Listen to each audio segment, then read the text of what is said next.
retrouvez une méditation quotidienne pour vous accompagner jusqu'à la fin de l'année sur l'application Le Monastère, maintenant disponible sur votre iPhone et sur lemonastère.org. Je vous souhaite une bonne écoute. Un vieux jardinier était réputé pour la beauté extraordinaire de ses arbres fruitiers. Un jeune homme vint lui demander son secret. Le jardinier répondit qu'il n'y avait pas de secret, seulement de la taille. Il expliqua que chaque année, il coupait les branches qui ne porteraient pas de fruits, celles qui poussaient dans la mauvaise direction, celles qui prenaient la lumière des autres. Moins de branches, mais des fruits plus beaux et plus nombreux. Le jeune homme demanda si ce n'était pas dommage de couper tant de branches. Le jardinier sourit et répondit que ce qui semblait être une perte était en réalité un don. Chaque branche coupée donnait sa force à celle qui restait. L'arbre ne perdait rien, il concentrait tout. Notre vie est comme cet arbre. Sans taille, elle pousse dans toutes les directions, dispersant son énergie en branches qui ne portent rien. Nous avons des engagements qui prennent notre temps sans nous nourrir, des possessions qui prennent notre espace sans nous servir, des pensées qui prennent notre attention sans nous éclairer. La simplification est cette taille nécessaire qui permet à ce qui compte vraiment de s'épanouir. Elle n'est pas une amputation, mais une libération, pas un appauvrissement, mais une concentration des ressources vers ce qui porte des fruits. Cette taille demande du discernement. Il ne s'agit pas de tout couper aveuglément, mais de distinguer ce qui est vivant de ce qui est mort, ce qui nourrit de ce qui encombre, ce qui correspond à notre nature profonde de ce qui nous a été imposé par l'extérieur. Car il y a dans notre vie moderne une accumulation silencieuse qui se produit sans que nous y prenions garde. Les objets s'entassent dans nos placards, les engagements s'empilent dans nos agendas. Les préoccupations se multiplient dans nos esprits. Nous ajoutons sans cesse une responsabilité de plus, une possession de plus, une activité de plus, comme si la richesse de la vie se mesurait à son encombrement.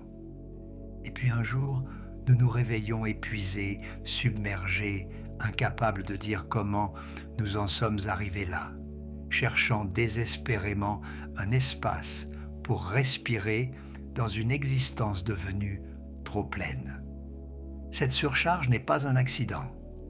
Elle est le résultat prévisible d'une culture qui valorise l'accumulation sous toutes ses formes. Plus de possession signifie plus de réussite. Plus d'activité signifie plus de vie. Plus d'options signifie plus de liberté. Nous avons intériorisé ces équations sans les questionner et nous passons nos journées à ajouter, à acquérir, à accumuler, persuadés que le bonheur se trouve quelque part dans ce surplus, qu'il suffit d'avoir un peu plus pour enfin se sentir complet. Mais l'expérience raconte une autre histoire. Le surplus ne comble pas, il encombre. Les possessions que nous accumulons finissent par nous posséder, exigeant notre temps, notre attention, notre énergie pour être entretenus, rangés, protégés. Les engagements que nous prenons finissent par nous tenir, nous laissant sans espace pour l'imprévu, pour le repos, pour la simple joie d'être. Les options que nous gardons ouvertes finissent par nous paralyser, nous condamnant à l'anxiété de choisir sans jamais goûter la paix d'avoir choisi. La simplification dont il est question ici n'est pas une technique d'organisation, ni une méthode de rangement. Elle est une transformation profonde de notre rapport à la vie, un changement de direction fondamental. Au lieu d'ajouter pour trouver le bonheur, Nous apprenons à retirer pour le révéler. Au lieu de chercher ce qui nous manque, nous découvrons ce qui nous encombre. Au lieu de courir vers plus, nous nous arrêtons pour apprécier assez. Les sages taoïstes parlaient de cette simplification comme d'un retour à l'essentiel, un dépouillement progressif de tout ce qui n'est pas nécessaire. Lao Tzu enseignait que celui qui sait qu'assez est assez aura toujours assez. Cette phrase semble simple, presque naïve, mais elle contient une révolution. Elle suggère que le sentiment de suffisance ne dépend pas de ce que nous possédons, mais de notre relation à ce que nous possédons. Que nous pouvons être riches avec peu ou pauvres avec beaucoup, selon que nous avons ou non découvert ce point mystérieux où le besoin cesse et où le surplus commence. Ce point n'est pas le même pour tous. Il n'existe pas de formule universelle qui dirait combien d'objets posséder, combien d'activités maintenir, combien de relations entretenir. La simplification n'est pas une ascèse imposée de l'extérieur, mais une découverte intime de ce qui est vraiment nécessaire à notre épanouissement. Ce qui est essentiel pour l'un peut être superflu pour l'autre. Ce qui nourrit une vie peut encombrer une autre. Le travail de simplification est donc d'abord un travail de connaissance de soi, une exploration patiente de ce qui compte vraiment pour nous, au-delà de ce que la culture nous dit devoir vouloir. Pour commencer à explorer soi-même, il suffit de se poser une question simple. Pourquoi ? Pourquoi est-ce que je garde cet objet que je n'utilise jamais? Pourquoi est-ce que je maintiens cet engagement qui m'épuise? Pourquoi est-ce que je poursuis cet objectif qui ne me fait plus vibrer? Les réponses à ces questions révèlent généralement des couches de motivation dont nous n'étions pas conscients. Nous gardons par peur de manquer un jour. Nous maintenons par peur de décevoir. Nous poursuivons par peur de reconnaître que nous nous sommes trompés. Sous l'accumulation, il y a presque toujours la peur. Simplifier, c'est donc d'abord faire face à ces peurs. C'est reconnaître que nous utilisons souvent le surplus comme une protection contre l'incertitude de la vie. Nous accumulons des possessions pour nous sentir en sécurité, des activités pour nous sentir importants, des options pour nous sentir libres. Mais cette sécurité est illusoire, cette importance est fragile, cette liberté est une prison. Les possessions peuvent être perdues, volées, détruites. Les activités peuvent devenir impossibles du jour au lendemain. Les options non choisies nous hantent autant qu'elles nous rassurent. Le surplus ne nous protège de rien. Il nous alourdit seulement dans notre fuite. La vraie sécurité ne vient pas de ce que nous possédons, mais de ce que nous sommes. Elle vient de la confiance que nous saurons faire face à ce qui vient, avec les ressources dont nous disposerons à ce moment-là. Elle vient de la découverte que nous avons besoin de beaucoup moins que nous le pensions pour être heureux, que notre capacité d'adaptation est bien plus grande que nos peurs ne le suggèrent. Cette sécurité intérieure ne s'acquiert pas en accumulant davantage, mais en expérimentant avec moins. Chaque fois que nous lâchons quelque chose et que nous découvrons que nous allons bien sans, notre confiance grandit. Chaque fois que nous simplifions et que nous trouvons plus de paix plutôt que moins, notre peur diminue. Un maître zen recevait un professeur d'université venu l'interroger sur la voie. Le maître servit le thé. Il remplit la tasse du visiteur et continua de verser alors que la tasse débordait. Le professeur regarda le thé se répandre sur la table, puis s'exclama que la tasse était pleine, qu'elle ne pouvait plus rien contenir. Le maître répondit que, comme cette tasse, le professeur était plein de ses opinions et de ses spéculations, et lui demanda comment il pourrait lui montrer le zen s'il ne vidait pas d'abord sa tasse. Cette histoire ne parle pas seulement de l'esprit du débutant ou de l'humilité intellectuelle, elle parle de la condition préalable à toute transformation. Tant que nous sommes pleins, rien de nouveau ne peut entrer. Tant que notre vie déborde, aucune grâce n'a de place pour s'y glisser. Simplifier, c'est vider la tasse. C'est créer de l'espace pour ce qui n'est pas encore là, pour ce que nous ne pouvons pas prévoir, pour ce qui nous attend peut-être au-delà de ce que nous avons planifié. Cet espace vide fait peur à beaucoup d'entre nous. Nous le remplissons compulsivement, comme si le vide était un problème à résoudre plutôt qu'une ouverture à accueillir. Nous avons un moment libre et immédiatement nous cherchons à l'occuper. Nous avons un placard vide et immédiatement nous pensons à ce qui pourrait le remplir. Nous avons un silence et immédiatement nous allumons quelque chose pour le couvrir. Cette fuite devant le vide est peut-être la racine la plus profonde de notre accumulation. Nous entassons pour ne pas avoir à faire face à l'espace, au silence, au rien, et à ce que ce rien pourrait nous révéler sur nous-mêmes.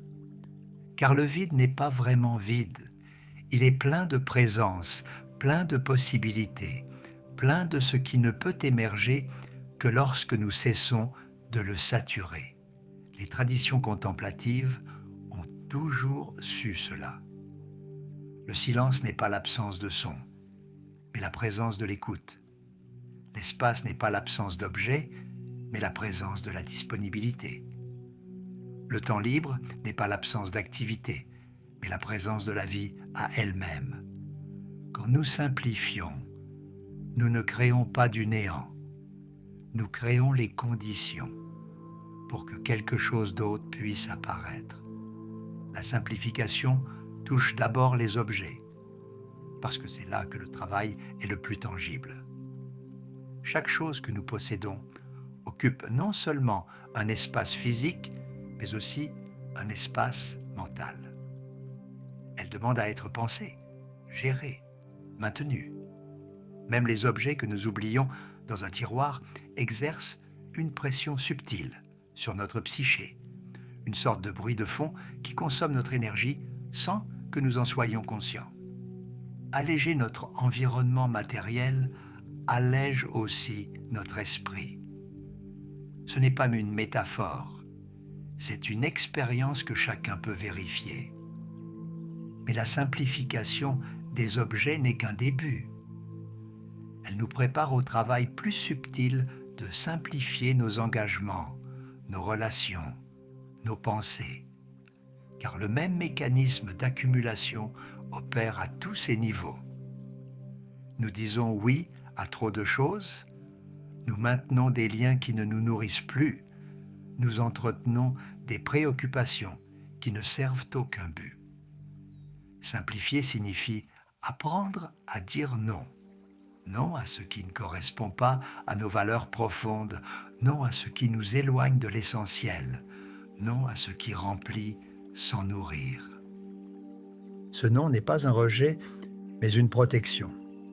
Il protège notre oui, il lui donne sa force et sa signification. Celui qui dit oui à tout ne dit vraiment oui à rien. Son oui est dilué, affaibli, privé de substance par sa profusion même.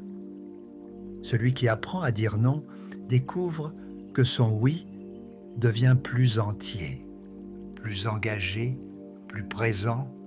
Il peut donner davantage à moins de choses et cette concentration produit une qualité d'expérience que la dispersion ne permet jamais. Cela demande une honnêteté avec nous-mêmes qui peut être inconfortable. Nous découvrons parfois que des choses auxquelles nous tenions ne nous nourrissent plus depuis longtemps que nous les maintenons par habitude, par peur du changement, par loyauté envers une version de nous-mêmes qui n'existe plus. Nous découvrons que des engagements que nous présentons comme des obligations sont en réalité des choix que nous pourrions défaire. Nous découvrons que notre vie compliquée est souvent le résultat de nos propres décisions et que nous avons le pouvoir de décider autrement. Cette prise de conscience est libératrice, mais aussi déstabilisante. Elle nous prive de l'excuse confortable que notre vie nous arrive, que nous sommes victimes de circonstances sur lesquelles nous n'avons pas de prise. Elle nous replace devant notre responsabilité, notre capacité à choisir, notre liberté. Et cette liberté peut faire peur, car elle implique que si notre vie est trop compliquée, nous y sommes pour quelque chose. Non pas par culpabilité, les forces culturelles qui poussent à l'accumulation sont réelles et puissantes, mais par reconnaissance de notre pouvoir d'y résister, de choisir différemment, de simplifier. La simplification n'est pas un événement unique, mais un processus continu. L'accumulation ne s'arrête pas, parce que nous avons fait un grand tri une fois. Elle reprend insidieusement, poussée par les mêmes forces culturelles et les mêmes peurs intérieures. Simplifier est donc une pratique, un retour régulier à la question de l'essentiel, une vigilance maintenue face à la tendance naturelle à ajouter. Ce n'est pas un état à atteindre, mais une direction à maintenir, pas une destination, mais un chemin. Ce chemin a ses propres récompenses, qui ne sont pas celles que l'on pourrait attendre. On pourrait penser que simplifier appauvrit l'expérience, la rend plus terne, moins variée. C'est le contraire qui se produit. Quand nous avons moins, nous apprécions plus. Quand notre attention n'est pas dispersée entre 1000 objets, elle peut se poser vraiment sur chacun. Quand notre temps n'est pas fragmenté entre 1000 activités, nous pouvons être pleinement présents à chacune. La simplification ne diminue pas la richesse de la vie, elle la concentre, l'intensifie, la rend à nouveau perceptible. Il y a quelque chose de paradoxal dans cette découverte. Nous accumulons pour avoir plus d'expérience, plus de plaisir, plus de vie. Mais l'accumulation elle-même nous rend incapables de goûter ce que nous avons accumulé. Nous possédons 100 livres, mais n'avons pas le temps de lire. Nous avons 1000 options de divertissement, mais sommes trop fatigués pour en profiter. Nous courons d'une activité à l'autre sans jamais nous arrêter assez longtemps pour que quoi que ce soit nous touche vraiment. La profusion crée la superficialité. L'abondance produit la famine. La simplification inverse ce mouvement. Elle nous rend à nouveau capables de profondeur. Avec moins de livres, nous lisons vraiment ceux que nous avons. Avec moins d'options, nous savourons vraiment celles que nous choisissons. Avec moins d'activités, nous sommes vraiment présents à celles que nous faisons. La qualité remplace la quantité. L'intensité remplace l'étendue. La présence remplace la dispersion. Nous découvrons que nous n'avons jamais voulu beaucoup de choses. Nous voulions beaucoup de quelque chose. Et cela, seule la simplification le permet. Un ermite vivait dans une cabane avec seulement un bol, une couverture et quelques vêtements. Un voyageur lui rendit visite et, voyant ce dénuement, exprima sa compassion pour une vie si pauvre.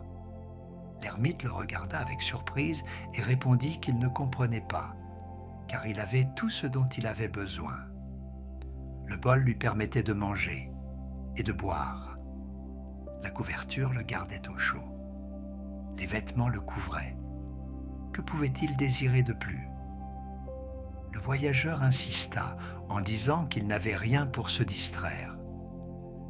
L'ermite sourit et répondit qu'il avait le lever du soleil chaque matin, le chant des oiseaux, le murmure du ruisseau, les étoiles chaque nuit, et son propre souffle qui lui rappelait à chaque instant le miracle d'être en vie. Puis, il demanda au voyageur, avec tout ce qu'il possédait, s'il pouvait en dire autant. Cette histoire nous invite à questionner notre définition de la richesse. Le voyageur avait beaucoup, mais ne voyait pas ce qu'il avait. L'ermite avait peu, mais voyait tout ce qu'il avait. La différence n'était pas dans leur possession, mais dans leur regard. Et ce regard peut changer sans que nous ayons besoin de tout abandonner. Nous pouvons vivre dans le monde moderne, avec ses complexités nécessaires, tout en cultivant cette capacité de voir ce qui est là, d'apprécier ce que nous avons, de reconnaître quand assez est assez. La simplification est aussi une question de rythme. Notre vie moderne est rapide, trop rapide pour que quoi que ce soit puisse vraiment s'enraciner.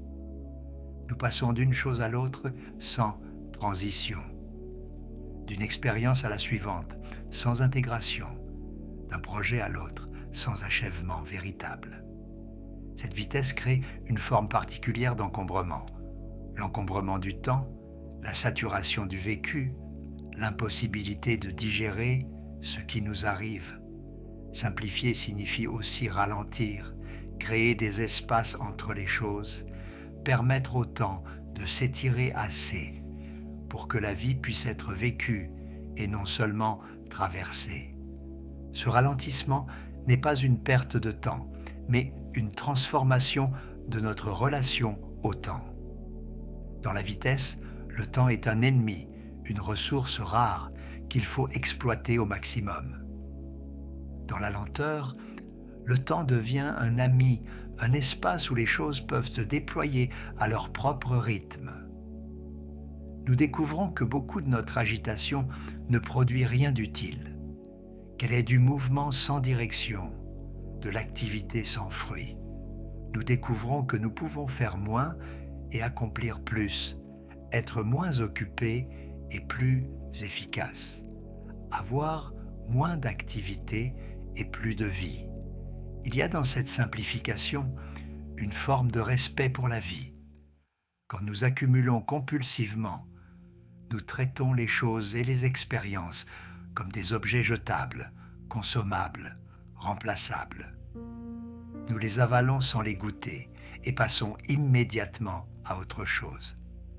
Quand nous simplifions, nous honorons ce que nous avons en lui donnant notre attention pleine. Nous traitons notre vie comme quelque chose de précieux, plutôt que comme une ressource à exploiter. Ce changement d'attitude est peut-être plus important que le nombre d'objets dans nos placards.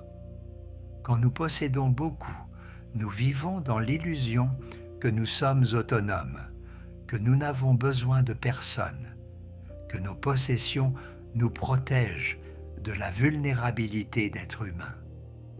Quand nous possédons moins, nous redécouvrons que nous avons besoin des autres pour partager, pour emprunter, pour nous soutenir.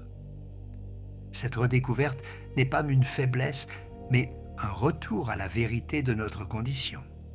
Nous sommes des êtres sociaux, faits pour la connexion et l'entraide. L'accumulation nous isole, la simplification nous relie. Un village avait peu de ressources, mais beaucoup de solidarité.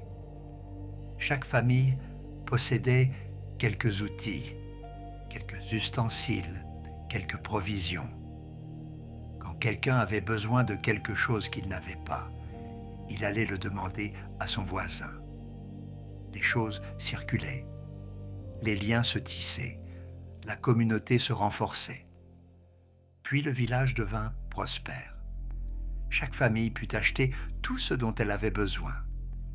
Les visites entre voisins diminuèrent. Les emprunts cessèrent. Chacun vivait dans son abondance privée. Le village avait plus de richesses, mais moins de liens. Les gens avaient plus de choses, mais se sentaient plus seuls. Un ancien du village observa tristement que lorsqu'ils étaient pauvres, ils étaient riches les uns des autres, et que maintenant qu'ils étaient riches, ils étaient pauvres de leur solitude. Cette parabole ne condamne pas la prospérité, mais elle met en lumière ce qui peut se perdre dans l'accumulation. La simplification volontaire n'est pas un retour à la pauvreté, mais une reconnaissance que certaines richesses, la connexion, le partage, l'entraide, ne peuvent exister que quand nous acceptons de ne pas tout avoir par nous-mêmes. Elle crée les conditions de l'échange, de la générosité, de la relation. Elle nous sort de notre bulle d'autosuffisance illusoire pour nous ramener dans le tissu vivant de la communauté humaine. La simplification touche finalement notre identité même. Nous avons tendance à nous définir par ce que nous avons, ce que nous faisons, ce que nous avons accompli. Mon travail, ma maison, ma voiture, mes réussites, mes projets, toutes ces possessions matérielles et symboliques constituent l'histoire que nous nous racontons sur qui nous sommes. Simplifier ébranle cette histoire. Si je ne suis pas mon travail, qui suis-je? Si je ne suis pas mes possessions, que reste-t-il? Si je ne suis pas mes accomplissements, quelle est-elle ma valeur? Ces questions peuvent être vertigineuses, mais elles ouvrent sur une liberté profonde. Au-delà de tout ce que nous avons et faisons, il y a quelque chose qui demeure, quelque chose de plus fondamental que toutes nos identités de surface. Les traditions contemplatives l'appellent de différents noms: nature essentielle, être véritable, présence consciente. Ce n'est pas quelque chose que nous devons acquérir ou devenir, c'est ce que nous sommes déjà, quand les couches d'identification sont retirées. La simplification extérieure nous rapproche de cette simplicité intérieure, de cette identité qui ne dépend de rien d'externe, qui reste quand tout le reste a été enlevé. Revenir à cette simplicité est un retour aux sources. C'est retrouver ce qui était là avant que les complications s'accumulent, avant que les identités se superposent, avant que le surplus obscurcisse l'essentiel. C'est comme un cours d'eau qui aurait été encombré de débris et qu'on nettoie progressivement. L'eau était toujours là, coulant sous les obstacles. Nous ne créons pas quelque chose de nouveau, nous révélons ce qui a toujours été présent. Un maître demanda à son disciple ce qu'il avait appris après des années de pratique. Le disciple répondit qu'il avait appris à méditer, à contrôler sa respiration, à observer ses pensées, à cultiver la compassion. Le maître secoua la tête et dit que tout cela était très bien, mais qu'il n'avait pas appris l'essentiel. Le disciple, confus, demanda ce qu'était l'essentiel. Le maître répondit que l'essentiel était de désapprendre, de laisser tomber toutes les techniques, toutes les méthodes, toutes les acquisitions, jusqu'à ce qu'il ne reste que ce qui ne peut pas être enlevé. Ce qui resterait alors serait ce qu'il cherchait depuis le début. La simplification est ce désapprentissage. Elle n'ajoute pas de nouvelles compétences ou de nouvelles possessions, mais retire ce qui encombre. Elle ne construit pas un nouveau moi amélioré, mais dégage le moi essentiel de ce qui l'obscurcissait. Elle n'est pas un chemin vers quelque chose que nous n'avons pas, mais un retour à quelque chose que nous avons toujours eu, sans le savoir. Ce retour se fait pas à pas. Nous commençons par le plus visible, les objets qui encombrent notre espace, et nous progressons vers le plus subtil, les pensées qui encombrent notre esprit. À chaque étape, nous découvrons que nous avons moins besoin que nous le pensions, que le manque redouté ne se produit pas, que l'espace créé se remplit d'une qualité de présence que l'encombrement rendait impossible. Nous découvrons que la simplification n'est pas une privation, mais une libération, pas une perte, mais un allègement. Et dans cet allègement, quelque chose de surprenant se produit. La vie ne devient pas plus petite, elle devient plus grande. Elle ne devient pas plus terne, elle devient plus vive. Elle ne devient pas plus vide, elle devient plus pleine d'une plénitude différente, celle de la présence plutôt que de la possession, de l'être plutôt que de l'avoir. Nous découvrons que ce que nous cherchions dans l'accumulation, la sécurité, la satisfaction, le sens, se trouve en réalité dans son contraire. Que le chemin vers plus de vie passe par moins de choses. Que la voie vers la richesse véritable est le dépouillement. Alors peut-être pourriez-vous commencer aujourd'hui, non pas par un grand bouleversement qui tenterait de tout simplifier d'un coup, ce serait encore une forme de violence contre vous-même, mais par un petit geste, une première ouverture, un début de questionnement. Regardez autour de vous et vous demandez honnêtement ce qui vous sert et ce qui vous encombre.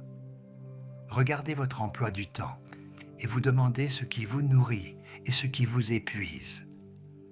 Regardez vos pensées et vous demandez lesquelles méritent notre attention et lesquelles ne font que tourner en rond. Alors vous découvrirez enfin l'essentiel et qui vous anime vraiment et trouverez cette simplicité qui rend la vie plus légère et vivante.